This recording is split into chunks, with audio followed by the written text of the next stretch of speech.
Bonjour à tous. Donc moi c'est Lauriane Blanc, je suis écrivaine et beatmaker.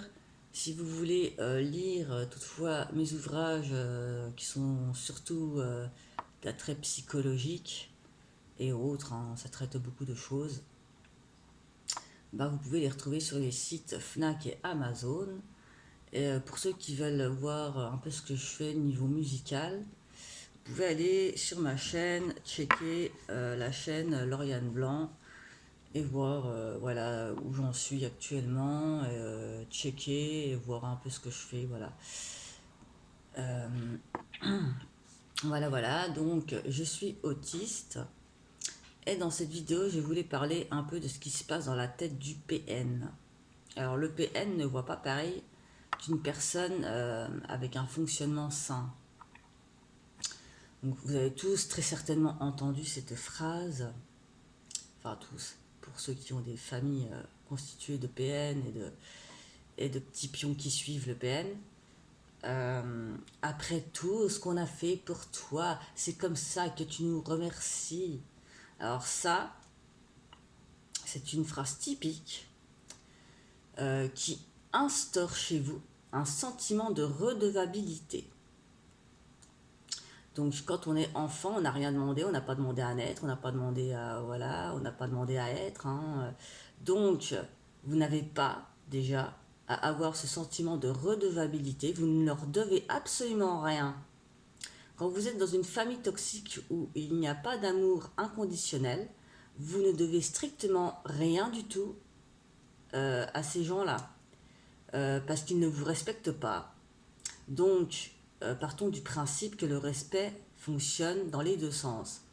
Et comme là, le respect fonctionne à sens unique, c'est-à-dire que eux, ils vous empiètent, ils vous manquent de respect, vous ne devez pas respecter des personnes qui ne vous respectent pas. Ça paraît quand même logique. Et vous n'avez pas à vous sentir redevable de quoi que ce soit, puisqu'un enfant n'a rien demandé. C'est tout à fait normal, le fait que quand on a un enfant, eh ben, qu'on le nourrisse et compagnie, sans rien lui demander, hein. C'est un peu du chantage comme ça, vous savez. Oh, je t'ai nourri, je t'ai logé, nanana, maintenant tu me dois ça, tu me dois ci, nanana. Non, non, non, je suis désolée. Ça, c'est la manière dont pensent les pervers narcissiques. Mais, dans une famille saine, où il y a de l'amour inconditionnel, eh ben les enfants respectent les parents parce que les parents respectent leurs enfants, ce qui est normal. Ensuite, il y a de la reconnaissance de la part des enfants. Une reconnaissance, puisque quand il y a de l'amour, il y a de la reconnaissance. C'est une grande nuance entre la redevabilité, ce sentiment qu'on impose, et la reconnaissance qui est normale quand il y a de l'amour inconditionnel. Voilà, c'est vraiment deux choses à ne pas confondre. Ces deux termes à ne pas confondre. C'est complètement différent. Et voilà, c'est pas normal d'avoir un sentiment de redevabilité, d'avoir un respect à sens unique. Donc ensuite, alors le PN, il faut savoir qu'il est complètement dénué d'empathie. Au même titre qu'un psychopathe, il n'a aucune empathie. Alors il ne fonctionne pas de la même manière, mais le point commun qu'ils ont avec les psychopathes, c'est qu'ils n'ont aucune empathie. Ils s'en foutent des autres, ils s'en foutent de vous. Ils jubilent de vous voir mal, ils jubilent de vous mettre mal quand vous êtes bien. Il faut toujours qu'ils cherchent la petite bête pour vous faire réagir. Ils sont dans l'optique de vous faire réagir constamment. Donc ils vous mettent en colère, ils vous manquent de respect, ils dépassent vos limites, ils vous font culpabiliser. Tout ça dans le but que vous réagissiez pour ensuite vous reprocher vos réactions. Ah, mais regarde comment tu réagis. Ah, t'es méchante. Ah, là là, t'es une enfant ingrate. Ah, nanani, ah, nanana. Mais en fait, c'est normal que que vous réagissiez de manière, voilà, c'est tout à fait normal de réagir quand on vous manque de respect ou ce genre de choses. Vous n'allez pas vous écraser et dire ah oui, amen, merci, tu m'as traité de connasse, ah merci. Enfin voilà, Vous voyez ce que je veux dire? Quand il y a un manque de respect, quand on dépasse vos limites, qu'on est intrusif avec vous, ou ce genre de choses, bah, vous allez être dans la réaction, c'est normal. Et eux, ils vont dire, ah mais tu surréagis trop, tu es trop ci, trop sensible, trop susceptible, trop ça, pas assez comme ça. En fait, vous êtes jamais comme il faut. Donc ils vont jouer là-dessus pour que vous vous perdiez dans votre tête à vous dire, mais en fait, je suis bonne à rien, je sais pas, nanana. Vous êtes dans le doute, la confusion, et vous savez plus comment faire. Parce que quoi que vous puissiez dire ou faire, c'est jamais bien, c'est jamais bon, c'est jamais comme il faut, c'est votre faute, et ce sera toujours votre faute parce que vous êtes le bouc émissaire, bien évidemment. Quand vous êtes le mouton noir, vous resterez le bouc émissaire pour eux, hein, puisque ce sont des personnes complètement irresponsables qui se déchargent sur vous. Donc en fait, ils ont un espèce d'effet miroir. L'effet miroir, c'est quand ils vont être frustrés, qu'ils vont vous envier, vous jalouser, parce qu'ils savent que vous avez des capacités, du potentiel, que vous fonctionnez différemment. Ils vont voir votre hypersensibilité, votre empathie, et ils n'aiment pas ça. Donc ils vont vous recadrer, ils vont vous mépriser, ils vont, ils vont vous remettre à votre place sans arrêt pour pas que vous puissiez évoluer, pour vous empêcher, vous dissuader d'aller là où vous avez envie d'aller. Donc ils vont faire en sorte de vous maintenir comme ça sous pression. Ils vont utiliser la pression psychologique qui parfois malheureusement peut amener à une dépression sévère et à des tentatives de suicide. Hein. On ne parle pas de... Voilà, c'est... Ce qui se passe est extrêmement grave avec ce genre de personnes qui sont prêtes à tout pour éteindre leur propre enfant. Enfin, ils ne considèrent pas leur enfant comme étant une personne à part entière, encore une fois. C'est un vulgaire objet, un jouet qu'ils utilisent, lequel est responsable de tout. Ils ont besoin de ce bouc émissaire pour se déresponsabiliser de tous leurs petits maux, de tous leurs petits problèmes. En fait, tout est la faute de l'objet. Et ils vont s'en servir pour, voilà, pour leurs besoins, et pour leurs exigences, voilà, juste dans ce but-là. Si il sert, voilà, s'il sert à asservir leurs besoins, leurs exigences et tout ce genre de choses, c'est très bien. Mais dès qu'il ouvre la bouche et qu'il essaye de se barrer, d'être lui-même, alors là, non, ça va pas du tout. Il va falloir le recadrer, le remettre à sa place de petit joujou complètement, voilà, un petit joujou sur lequel on va se défouler et tout ce genre de choses. Alors, quand ils vous disent, regarde tout ce qu'on a fait pour toi, vous avez qu'à leur demander, vous avez fait quoi pour moi? Voilà, ils vont, vous voyez là, et je pense qu'ils vont pas savoir quoi dire, ou peut-être qu'ils vont inventer des choses, ou ils vont mentir, voilà. En attendant, alors personnellement, hein, moi, ce qu'on a fait pour moi, on m'a shooté à l'âge de mes 12 ans. Hein, on m'a foutu sous anxiolytique à l'âge de mes 12 ans. Ah ouais, bravo, bravo, bravo. Voilà tout ce qu'on a fait pour moi. On m'a foutu en HP à l'âge de mes 18 ans. Bravo, bravo, bravo. On m'a sauté dessus, hein, violemment, pour me pousser par terre, tandis que j'étais dans un moment... Alors quand je buvais et quand j'étais vulnérable et en train de pleurer, on me poussait par terre comme une vulgaire merde. Ou alors on me sautait dessus en thérapie, enfin voilà. Donc ouais, bravo, hein, tout ce qu'ils ont fait pour moi, je vois pas trop. Hein, truc positif, je n'en vois pas. Voilà.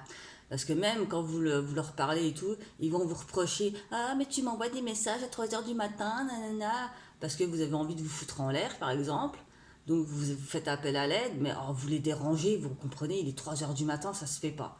C'est pas grave, hein, votre vie, enfin, voilà. Vous voyez, euh, leur vie et tout ça passe avant la vôtre. Hein. Si vous êtes en danger et que vous avez le malheur, oh là là, de les appeler à 3 heures du matin, de leur envoyer un message en disant que vous n'êtes pas bien, que vous avez envie de vous foutre en l'air, bah, ils vont vous le reprocher ensuite. Ils vous reprocheront toujours tout ce que vous faites, de toute façon. Ils vont s'en servir comme arme contre vous. Donc c'est très grave, hein. Enfin, c'est complètement barré dans leur tête. Donc il y a ce fameux miroir, ils vont refléter ce que eux sont sur vous. Donc que vous êtes manipulateur, que vous êtes des menteurs, que vous êtes je sais pas quoi, enfin voilà, toutes ces choses-là. Ils vont reporter leur frustration, leur jalousie et tout ça sur vous, parce que ce sont des personnes qui sont incapables de se remettre en question. Alors, elles ont eu des schémas, hein, elles ont eu des schémas merdiques. Alors ça, je veux bien l'entendre. D'ailleurs, on appelle ça l'empathie cognitive, je crois, si je dis pas de bêtises. Le fait de comprendre que son parent a eu une vie plutôt déplorable. Alors oui, ils ont eu leur schéma.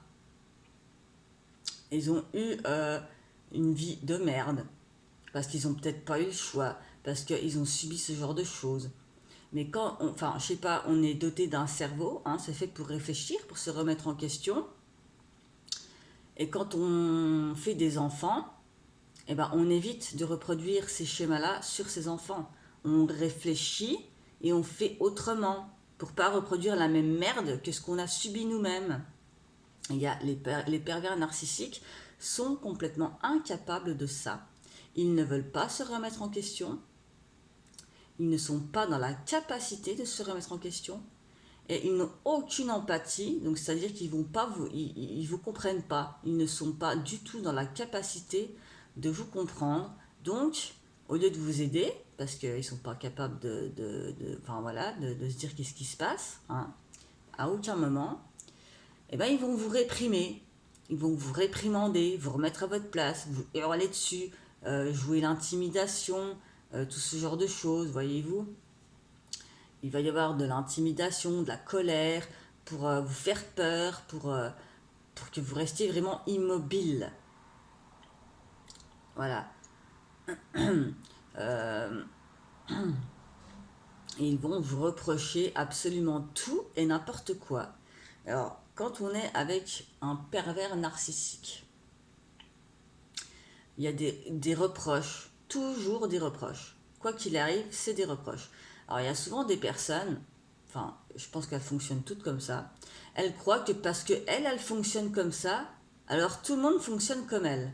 Petit exemple, quand la personne PN fait la vaisselle et qu'elle dit ah, j'en ai marre, je suis tout le temps la seule à faire la vaisselle là-dedans, et dès que vous proposez votre aide, par exemple, eh ben, on va vous dire ah, mais fous-moi la paix, nanana, ou alors la personne va aider à faire la vaisselle. Oh, il faut que je refasse tout derrière toi, nanana, nanani, dégage de là, tu sais pas faire la vaisselle, laisse-moi tranquille. Donc en fait, on fait quoi? On l'a fait la vaisselle, on la fait pas. Si on la fait pas, la personne n'est pas contente. Si on la fait, la personne n'est pas contente. Ils savent pas ce qu'ils veulent, les gens là. Ils ne savent pas ce qu'ils veulent. Voilà. Tout ça pour dire que en finalité, il ne faut pas jouer avec ces gens-là parce qu'ils sont complètement incohérents dans leur tête. Ils vont jouer avec les incohérences, comme ce que je viens de dire en dernier, là, la vaisselle. Hein. Ils vont être incohérents. Tout ça pour vous... Après, vous êtes déstabilisé et vous savez plus quoi faire. Parce que quoi que vous fassiez, bah, c'est de la merde. Et quoi que vous puissiez dire, c'est de la merde. Et ils vont chercher sans arrêt à vous écraser, à vous remettre à votre place, à vous éteindre, à vous empêcher d'aller là où vous avez envie d'aller. Donc, comme je disais, la meilleure des choses, encore une fois de plus, c'est quand on a compris tout ça, quand on a repéré tous ces fonctionnements-là, le gaslighting, tout ça, hein, la maltraitance, voilà, toutes ces choses-là, eh ben, il y a un moment donné, il faut se détacher de cette emprise, et se détacher émotionnellement. Alors ça fait souffrir énormément, mais une fois qu'on est détaché, on est détaché, et on peut se permettre de prendre du recul pour analyser encore plus, et surtout souffler. Souffler et se dire, oh la vache, en fait, voilà. Moi, personnellement, depuis que j'ai coupé les ponts, mais je me sens revivre. Je me sens revivre et je me sens libre d'être moi-même, parce qu'on vous empêche d'être vous. Vous êtes une personne, vous n'êtes pas une personne pour eux, mais il faut comprendre que pour vous, bah, vous êtes tout à fait légitime d'être qui vous êtes. Et si ça leur plaît pas, et ben c'est pareil. Fuyez-les, fuyez ces personnes-là et faites votre vie pour vous, parce que vous allez perdre votre temps à essayer de vous justifier sans arrêt. Ils veulent que ça, ils attendent que ça. Vos réactions, le fait que vous allez réagir, que vous allez vous justifier, que vous allez essayer de leur expliquer. Ils vont faire un peu les débiles comme ça parce qu'ils ne comprennent pas.